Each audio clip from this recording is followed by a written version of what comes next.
देश के हर हिंदू के मन में क्या है, 2024 में किसको वोट देना है, उसने अभी से तय कर लिया है। देश में करीब 80 से 82% हिंदू वोट है और 18 से 20% में मुसलमान के अलावा बाकी सब गैर हिंदू वोटर शामिल हैं। 22 दिसंबर से 22 जनवरी के बीच देश में राम लहर चलेगी और हर हिंदू के घर घर पहुंचेगी। इस लहर में कौन बहेगा, कौन बचेगा, कौन सा अलायंस जीत की हैट्रिक मारेगा और कौन धड़ाम होगा, सारी डिटेल हमारी इस रिपोर्ट में हम आपको बताते हैं। अयोध्या, हिंदू वोट का नया रिमोट। 24 में मंदिर विरोधियों पर तगड़ी चोट। मोदी ने 24 की फ्लाइट प्रभु श्री राम एयरपोर्ट का उद्घाटन होने से एक हफ्ते पहले ही उतार दी है। ये प्रभु राम की लीला है, जिस एयरपोर्ट की डेडलाइन 30 दिसंबर है, वो हफ्ते भर पहले ही रेडी टू फ्लाइट मोड पर है। सिर्फ एयरपोर्ट ही नहीं, राम नगरी का कंकड़ कंकड़ त्रेता युग की अयोध्या का आभास दे रहा है।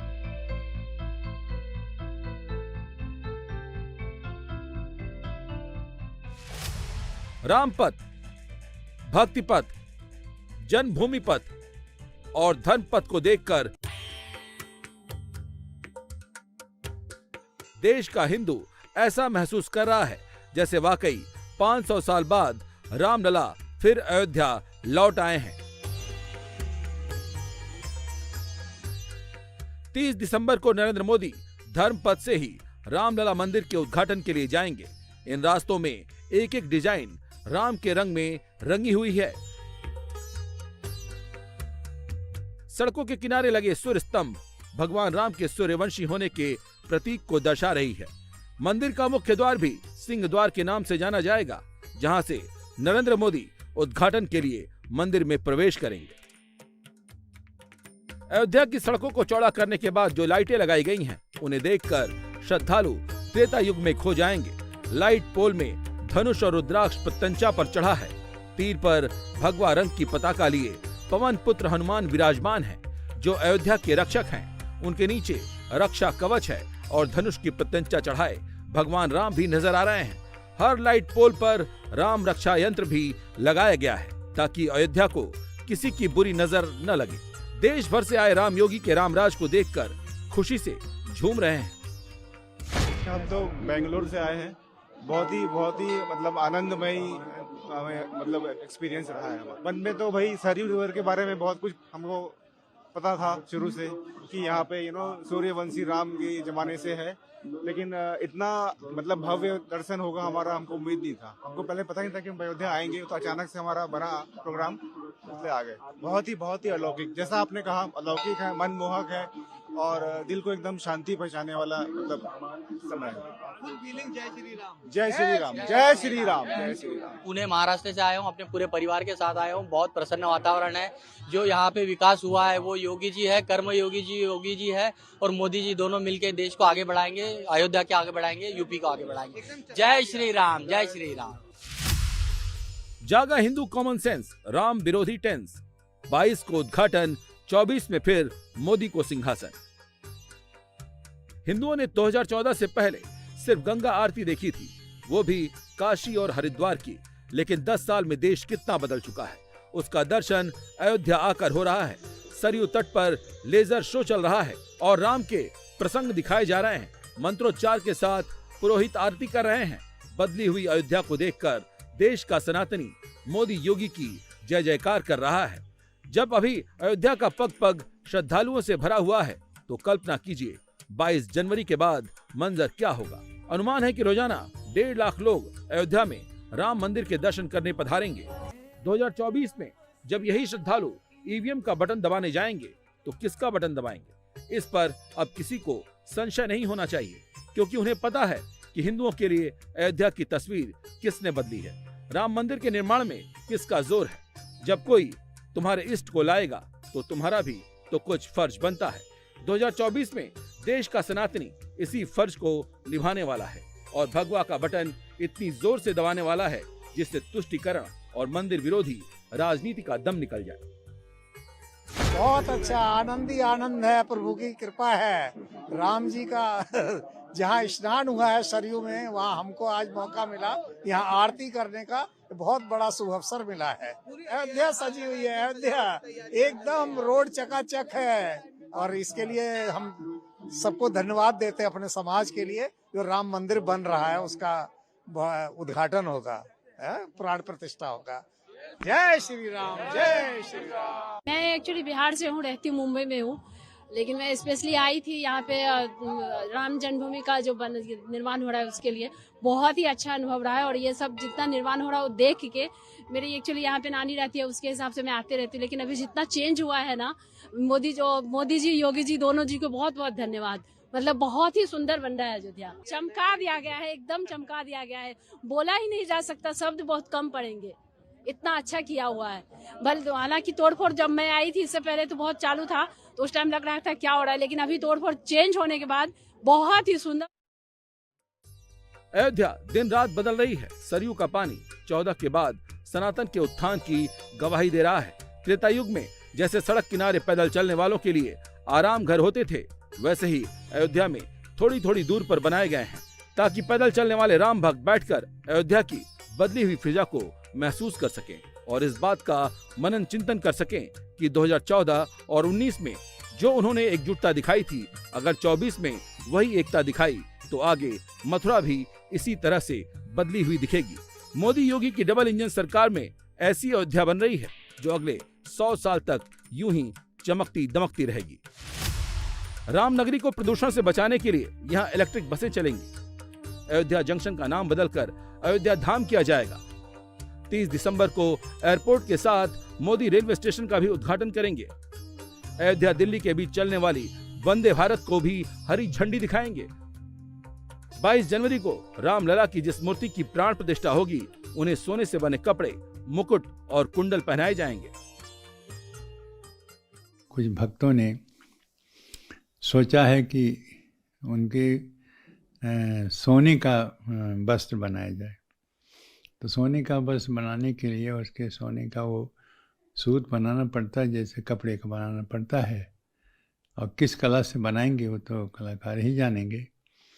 तो उस दिन भगवान के प्राण प्रतिष्ठा होने के बाद जो वस्त्र धारण करेंगे वह सोने का बना हुआ वस्त्र को पहनेंगे। सोने का वस्त्र, सोने का मुकुट, सोने का कुंडल, और इस तरह से उनके हार, ये सब सोने के ही रहेंगे। मोदी योगी राम को ला रहे हैं। पूरा देश उत्साह उमंग से 22 जनवरी का इंतजार कर रहा है, लेकिन उद्धव ठाकरे आहत हैं। अब तक न्योता क्यों नहीं मिला? शिवसेना बीजेपी को कोस रही है। संजय राउत और आदित्य ठाकरे कह रहे हैं कि बीजेपी राम मंदिर का क्रेडिट लेना चाहती है। ये जिसका योगदान है उनको कभी नहीं बुलाएंगे। अब तक तो नहीं आया है, क्योंकि हमारा बहुत बड़ा योगदान रहा बाला साहब ठाकरे जी का और शिवसेना का, तो हमको हमारा योगदान का हिस्सा नहीं मिलेगा। सब कुछ तो ये लोगों ने किया है ना। अगर आप राम मंदिर की क्रेडिट लेना चाहते हो तो देश में आज जो हो रहा है, पुंछ में हो रहा है, संसद में घुसपैठ हो रही है, उसकी भी जिम्मेदारी लो भाई। इंडिया अलायंस के कई दल उद्घाटन का न्योता भेजे जाने के बाद यही टेप बजा रहे हैं कि राम सबके हैं। मोदी और योगी ने तो ये कभी नहीं कहा कि राम उनके हैं। राम सबके हैं, लेकिन 500 साल बाद राम जी को अयोध्या में लाने का क्रेडिट तो मोदी योगी की डबल इंजन सरकार को ही जाता है। ठाकरे अब जिस राजनीति के अड्डे पर बैठे हैं, वो तो राम के अस्तित्व को ही नकारते आए हैं। नहीं, मुझे लगता है कि जिनका इस राम मंदिर के निर्माण में और उसकी मांग में कोई भी सहभाग रहा है, उनको बिल्कुल आमंत्रित किया गया नहीं है। गवर्नमेंट पॉलिसी है। और मैं ये भी कहना चाहता हूँ कि इस मंदिर के निर्माण में जो भी वहाँ क्रेडिट लेने जाने, उनका जीरो क्रेडिट है, उनका कोई लेना देना नहीं है। जो आदेश आया है वो सम्मानित सुप्रीम कोर्ट का है और कोर्ट के हिसाब से ये निर्माण होने जा रहा है। तो मुझे लगता है किसी भी पार्टी ने श्रेयवाद में नहीं जाना चाहिए। मोदी योगी अयोध्या को भव्य और दिव्य बनाने में लगे हैं, लेकिन इंडिया अलायंस खुशी के इस मौके पर विरोध प्रदर्शन की राजनीति कर रहा है। देश में लोकतंत्र को खतरा बता रहा है। खतरा उन्हीं से बता रहा है जो राम को ला रहे हैं। हम लोग सब यहाँ पे आए हैं और पूरे देश भर में ये विरोध प्रदर्शन हो रहे हैं।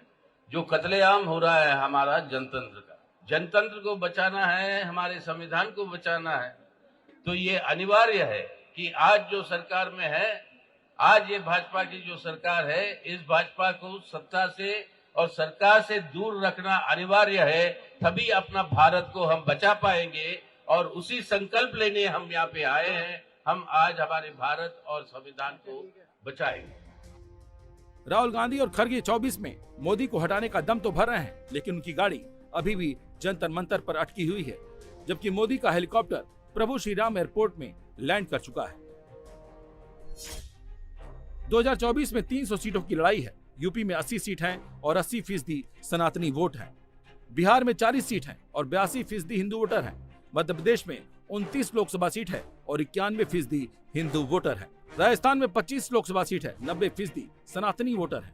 महाराष्ट्र में 48 लोकसभा सीट है और करीब 88% हिंदू वोटर है। बंगाल में 42 लोकसभा सीट है और हिंदू आबादी करीब 70% है।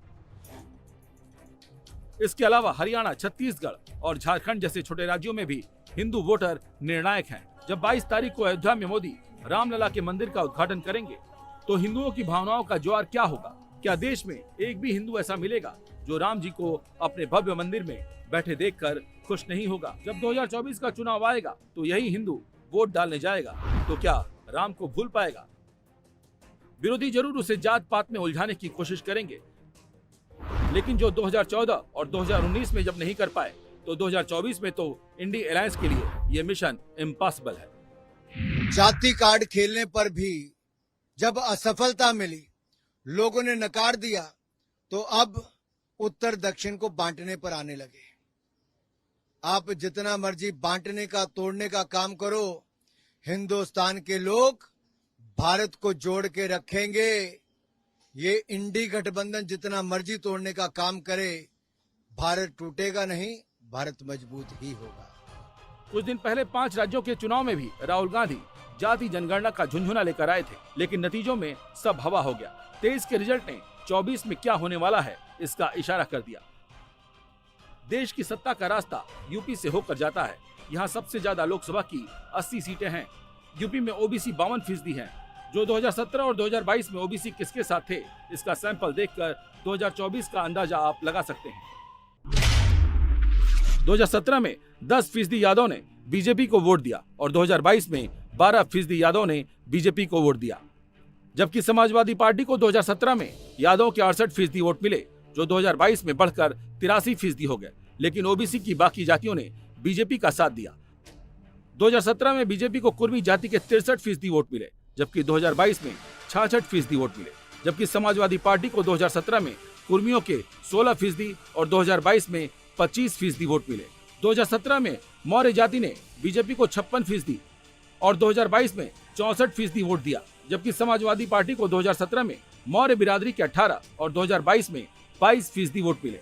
2017 में निषाद जाति के बीजेपी को 74% और 2022 में 63% वोट मिले, जबकि समाजवादी पार्टी गठबंधन को 2017 में निषाद जाति के 7 और 2022 में 26% वोट मिले। दूसरे ओबीसी जातियों का जो बड़ा चंक है, 2017 में उनके बीजेपी को 62% और 2022 में 66% वोट मिले, जबकि समाजवादी पार्टी को 2017 में अन्य ओबीसी के 15 और 2022 में 23% वोट मिले। अगर लोकसभा के रुझान को देखें तो इंडी अलायंस के लिए 2024 में यूपी में 0 का डर अभी से दिख रहा है। इसकी वजह ये आंकड़े हैं। 2014 में 27% यादवों ने बीजेपी को वोट दिया था, जबकि कुर्मी कुशवाहा ने 53%, अन्य ओबीसी ने 60% वोट दिया था, जबकि 2019 में 23% यादव, 80% कुर्मी, 62% अन्य ओबीसी ने बीजेपी को वोट दिया था। ये दोनों चुनाव राम मंदिर का उद्घाटन होने से पहले हुए थे। 3 महीने बाद जब चुनाव होंगे तो राम मंदिर का उद्घाटन हो चुका होगा। उस वक्त ओबीसी वोट को डिवाइड करना इंडी अलायंस के लिए कितनी टेढ़ी खीर साबित होगा। ऐसे में 2024 में ले देकर इंडी अलायंस के पास तुष्टीकरण का कार्ड ही यूपी में बचेगा, जबकि बीजेपी के पास सबका साथ, सबका विकास के साथ मंदिर कार्ड भी होगा। मंदिर के मुद्दे को भुनाने के लिए बीजेपी 22 जनवरी के बाद से यूपी के 5 लाख मंदिरों में रामायण पाठ करेगी। इसका खर्चा भी सरकार वहन करेगी। सोचिए, जब 5 लाख मंदिरों में राम की महिमा का पाठ होगा और सामने भव्य दिव्य राम मंदिर की तस्वीरें होंगी, तो 2024 में बटन किसके पक्ष में दबेगा? मतलब 2024 में मोदी को रोकना नामुमकिन है। और विश्व हिंदू परिषद ने भी जिस कार्यक्रम का आह्वान किया है कि देश भर में 5 लाख मंदिरों में कार्यक्रम होना चाहिए, तो उसके लिए हमने भी किसी के लिए ये नहीं कहा है कि आप समिति बनाइए प्राण प्रतिष्ठा की और उसके आधार के ऊपर धन वसूलिए, तो ये हमने कहा ही नहीं है। और इसलिए दुर्भाग्य से ऐसे प्रसंगों में कुछ लोग ऐसे रहते ही है समाज में जो इस ऐसे प्रसंगों का दुरुपयोग करते हैं। और इसलिए आज हमने एक तरीके से सूचना भी दे दी है कि हमने किसी को रसीद छापने के लिए कहा भी नहीं और रसीद के ऊपर इस तरीके का धन संग्रह करने के लिए कहा नहीं।